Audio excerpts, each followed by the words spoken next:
¿Qué tal? Verán, en tiempos de Al-Ándalus se decía que los tres sonidos que más calmaban al hombre eran el tintineo de las monedas, la voz de la persona amada y el sonido del agua. La cultura árabe y Al-Ándalus han realizado aportes importantísimos, significativos en la península, muchos de los cuales permanecen vigentes en la actualidad.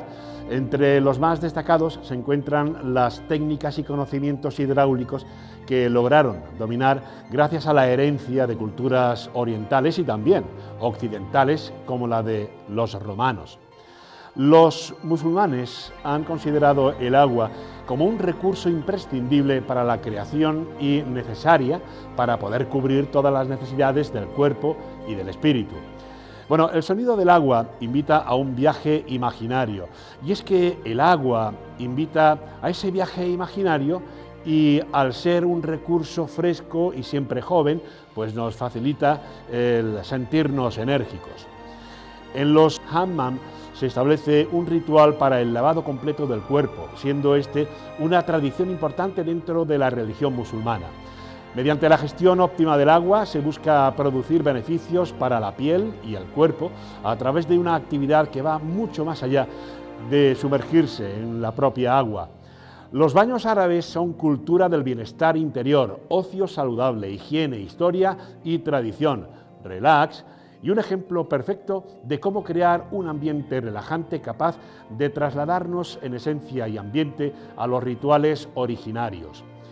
Bueno, el sonido del agua contribuye a la creación de una atmósfera capaz de refrescar el ambiente mientras que evoca ríos, lluvias, arroyos y mares, convirtiendo así a los baños árabes en sitios paradisíacos cargados de poesía en mitad de las ciudades. El hammam o baño de Ronda es uno de los mejores conservados de la península ibérica. Bueno, este yacimiento se localiza al lado del puente árabe y junto al antiguo Arrabal Bajo, actualmente denominado Barrio de San Miguel, en el extrarradio de lo que fue en su momento la Medina Andalusí de Ronda. La cronología de estos maravillosos baños árabes de Ronda se remontan a los siglos XIII-XIV después de Cristo. Hoy vamos a ofrecerles en el programa in situ el recorrido de uno de los mejores baños, como les decía, mejores conservados de la península ibérica. Nos hemos trasladado hasta los baños árabes de Ronda. Dispónganse a disfrutarlo aquí, porque vivimos en un microclima y este microclima genera vida. Comenzamos. Bienvenidos.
José Manuel Castaños, bienvenido de nuevo a Microclima. Es un auténtico placer y honor tenerte de nuevo. No, el placer es mío. Sitúanos, con este bellísimo entorno que tenemos detrás, sitúanos, ¿dónde estamos? ¿Dónde están ubicados los baños? Y además en este magnífico día, ¿eh? Hoy hace un día espectacular en Ronda. La última vez que nos vimos nos gozábamos Hacía un poquito más frío, ¿verdad? ¿verdad? Cierto. Pues mira, estamos en el barrio de San Miguel, o en el Arrabal Bajo, que citan la fuente. Después la tradición ha sentado el topónimo de Arrabal de San Miguel por una ermita que tenemos aquí detrás, está ocultada por los árboles, y era un barrio de la Medina Andalusí, como, bueno, sabéis que normalmente las ciudades andalusíes tenían el núcleo que estaba formado por la Medina y contaban con una serie de arrabales o barrios periféricos, muchos de ellos con una vertiente concreta, específica, ¿no? En el caso, por ejemplo, del Arrabal de San Miguel, del Arrabal Bajo, era el barrio donde se concentraban prácticamente todas las labores artesanales e industriales, y por una razón muy sencilla, porque como Ronda está situada en lo alto de un cerro, de una meseta, de una peña amesetada, la necesidad de agua hizo que el arrabal relacionado con industria se localizara precisamente en la proximidad donde estaban la agua, ¿no? Y precisamente estamos entre la confluencia entre el arroyo de las Culebras y el Río Grande, antes de introducirse en la garganta del Tajo, que es cuando empieza a llamársele como Guadalevin, ¿no?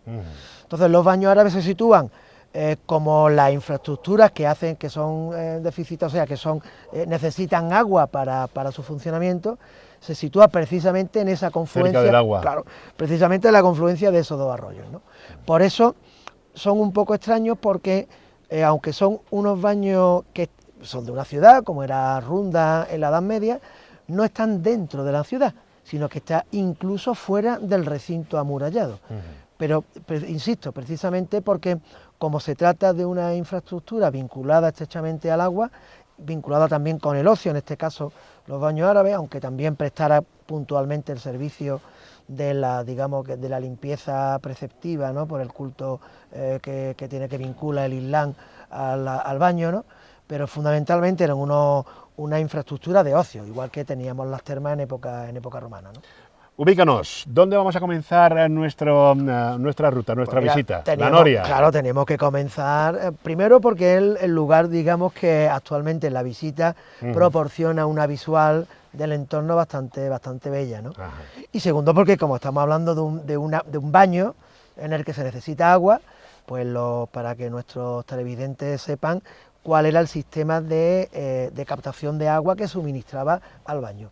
Y lo hacían mediante una noria. Es decir, el baño, como te he comentado, estaba fuera del recinto amurallado, buscando la confluencia del Río Grande y del arroyo de las Culebras.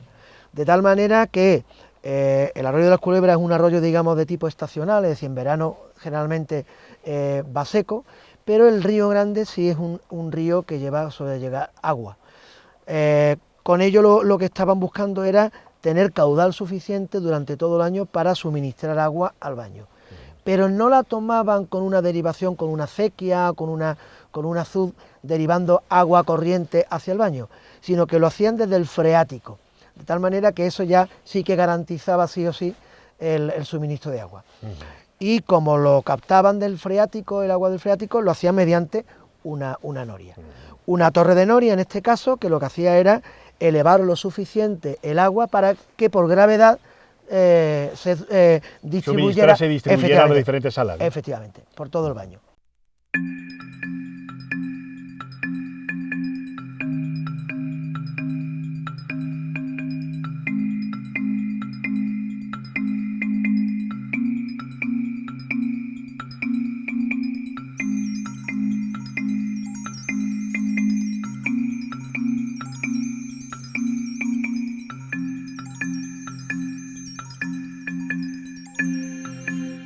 José Manuel, nos vamos a disponer a entrar ya en los baños árabes. El baño es una infraestructura que está funcionando constantemente. Claro. Estaba completamente cerrado, es decir, la imagen que tenemos hoy día, como estamos aquí, por ejemplo, que es la zona del distribuidor, ¿no? Del vestíbulo, que ahora mismo está a cielo abierto, eso no existía en época andalusí.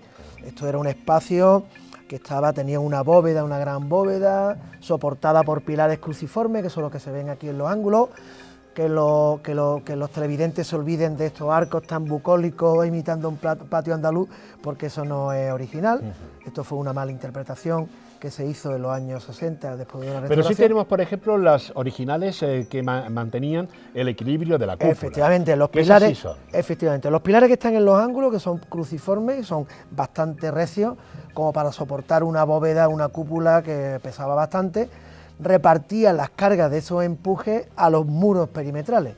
Por eso se conservan todavía arquitos entre lo que sería este espacio diáfano con los muros que lo circundan, ¿no? Entonces, eso solamente se da en esta parte del vestíbulo, que digamos que es por donde empezamos el ritual del baño. Es decir, tenemos en el baño árabe de Ronda, tú lo comentabas al principio, uno de los mejores conservados de la península, porque tenemos todos los elementos que conformaban el baño, no solamente las 3 salas, sino también el vestidor con las diferentes estancias que tenían. Incluso aquí en este vestidor tenemos tanto la puerta original, por donde se ingresaba al baño, que ya, vuelvo a repetir, no estaba integrado en el barrio de San Miguel, en el Arrabal Bajo, sino que estaba fuera de los muros que protegían a la ciudad y al barrio en este caso.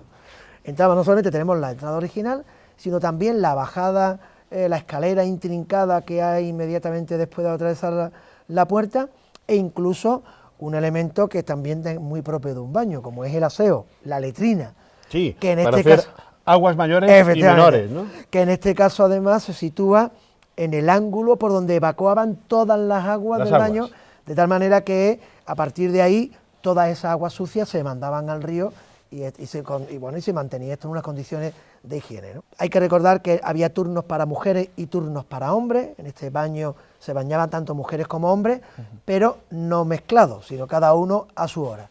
Y este era el lugar donde pues se dejaba la ropa, como tú vas hoy en día. El vestidor. Efectivamente. Este era el vestidor, que estaba circundando a este espacio diáfano, estaba compuesto por diferentes estancias, como ya he comentado, por ejemplo, una de ellas la letrina, pero el resto era un espacio corrido con una tarima posiblemente de madera, donde se dejaban pues las ropas de los que se iban a bañar, ¿no? Y se empezaba el ritual del baño precisamente al contrario de cómo entramos actualmente. Se empezaba siempre por la sala caliente, se continuaba por la templada, donde se daban masajes, y terminaba por la fría. Si quieres, pues vamos para allá, ¿no? Empezamos el ritual, ¿no? ¿Empezamos el ritual? Venga. ¿Qué cultura del agua tenían en la época de Al-Ándalus? Qué maravilla. Efectivamente. Qué maravilla. Vamos para allá. Venga, entramos. Venga, vamos para allá.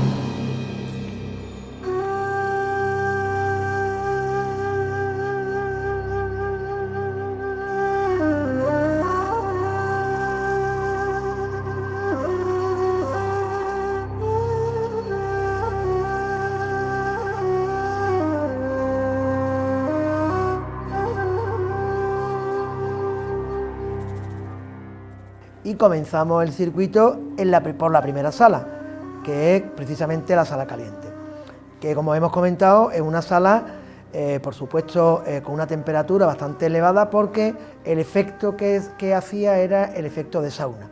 ¿Y cómo funcionaba esta sala? Pues tiene unas dimensiones muy parecidas a la sala fría, alargada, pero relativamente estrecha, porque el objeto, lógicamente, es la de mantener un ambiente bastante cálido y húmedo y que se perdiera el menor calor posible.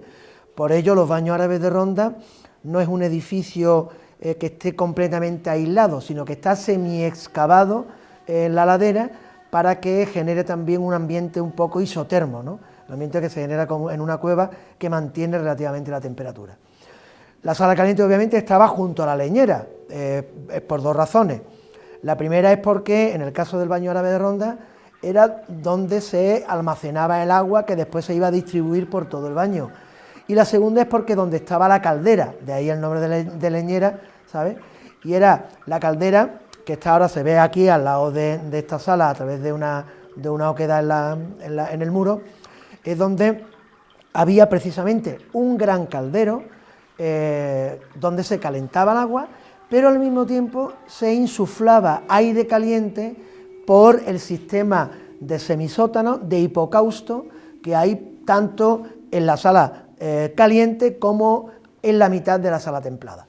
Sala templada por esa razón, después lo comentaremos, ¿vale? Porque ya digamos que la temperatura era simplemente agradable para hacer las actividades que se desarrollaban en ella, ¿no? En el caso de la caliente, como funcionaba como una sauna, ese agua que ya estaba calentada en la caldera se distribuía hacia unas tacas, hacia unos pequeños depósitos laterales, como este que tengo aquí a mi espalda, desde donde se cogía con cazo o con cubo el agua ya caliente y se echaba sobre un suelo que obviamente por el sistema de calefacción radiante que tenía por debajo generaba vapor de agua, y eso era lo que digamos, ese era el primer paso del circuito en un baño árabe, en un baño andalusí como este de Ronda.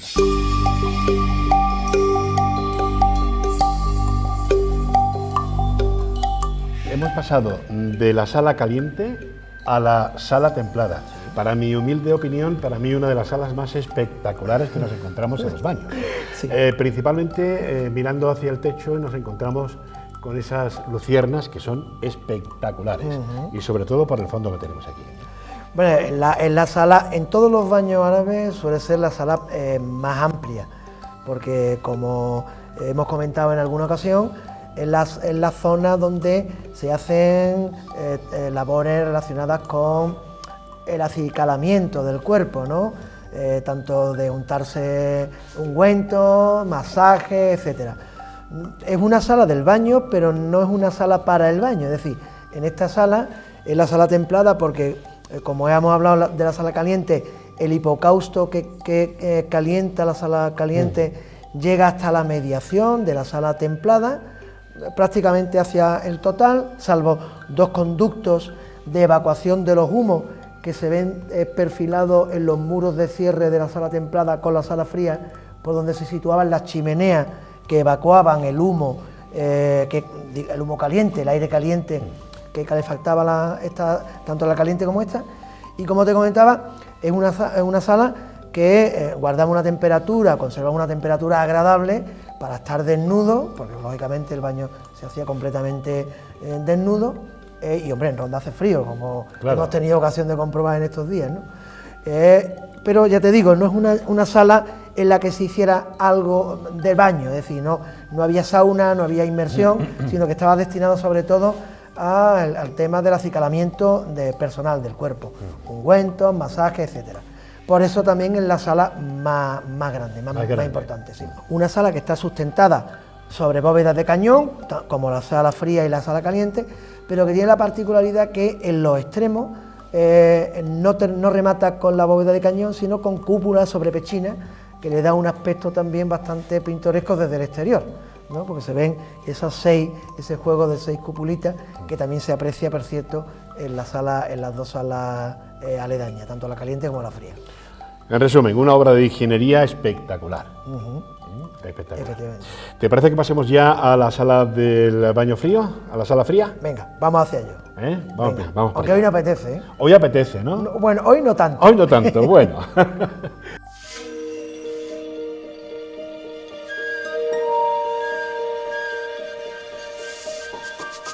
Terminaríamos el recorrido del ciclo del baño, termina precisamente en esta sala, en la sala fría. Una sala fría muy recogida, casi prácticamente de las mismas dimensiones de las que hemos visto en la sala caliente, y que la finalidad simplemente era rociarse con agua fría, entiéndase también a la temperatura ambiente a la que estaría el edificio, que ni muchísimo menos es a la temperatura a la que estamos hoy aquí, ¿no?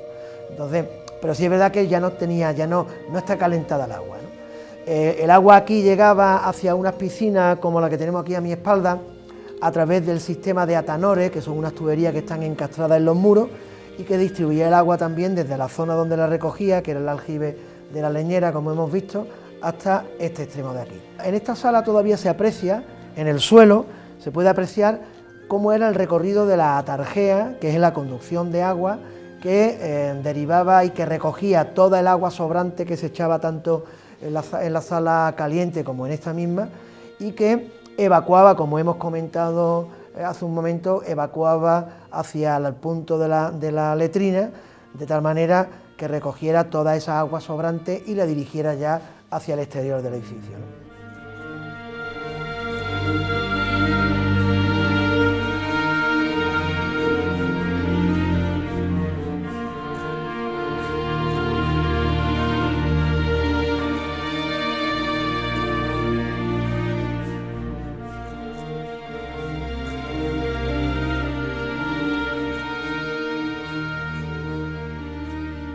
Normalmente y familiarmente nosotros tenemos el concepto de las tenerías andalusíes, donde eran los lugares para el cambio de pigmentación de las telas, donde se cambiaba de color a las telas. Pero estas tenerías tenían otra funcionalidad, que no era el cambio de pigmentación de telas. Bueno, las tenerías quizá las que más retenemos en la retina son las que están ahora en Marruecos, ¿no? Que son, y que están destinadas al curtido de pieles, que también se tiñen. Esta funcionaría más o menos de la misma forma.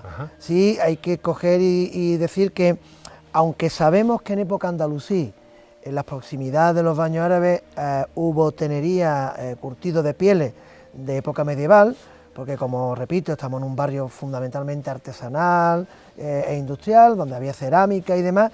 Incluso el puente árabe que conocemos aquí se conoce como el puente de la curtiduría.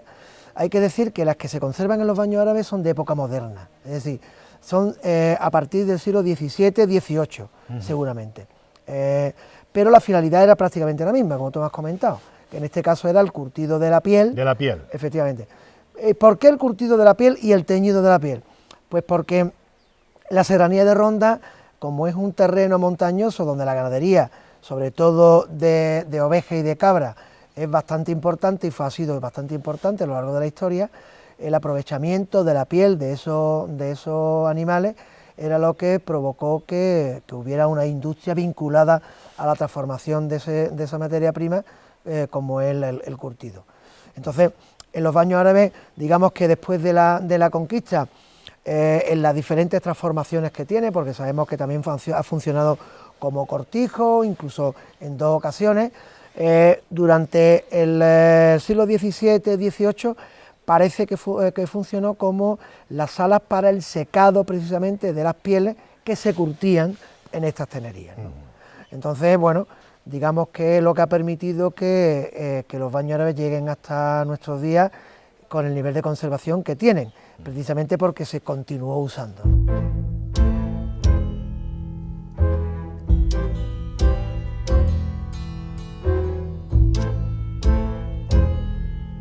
Última parada de hoy, últimos minutos del programa, y nuestro punto final lo pondremos en los baños de asiento, finales 19 al 20.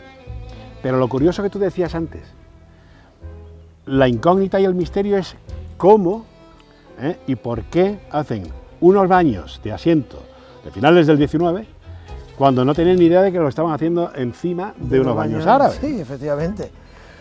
Bueno, la incógnita, la clave la dimos al principio, es decir, los baños están donde hay agua, y lógicamente donde hay agua, esta es aquí al lado, ¿sí? Lo que sí es cierto es que la tradición marcó hasta el primer tercio del siglo XX, la tradición marcaba que estos baños árabes fueron una sinagoga, y de hecho parte de la historiografía relacionada con la erudición local señalaba que en el arrabal de San Miguel, el arrabal bajo, fue la judería, la antigua judería. Arqueológicamente y a través de las fuentes escritas no tenemos constancia de que hubiera judíos en Ronda a finales del siglo XV, ¿vale? Con lo cual, y además ya hubo un maestro de aquí del pueblo que escribió a Torres Balbá, que por aquel entonces era un arquitecto, bueno, el mejor islamista en arquitectura y en cultura material que había por entonces, que cuando vino a Ronda efectivamente certificó que no se trataba de una sinagoga, que eran unos baños árabes.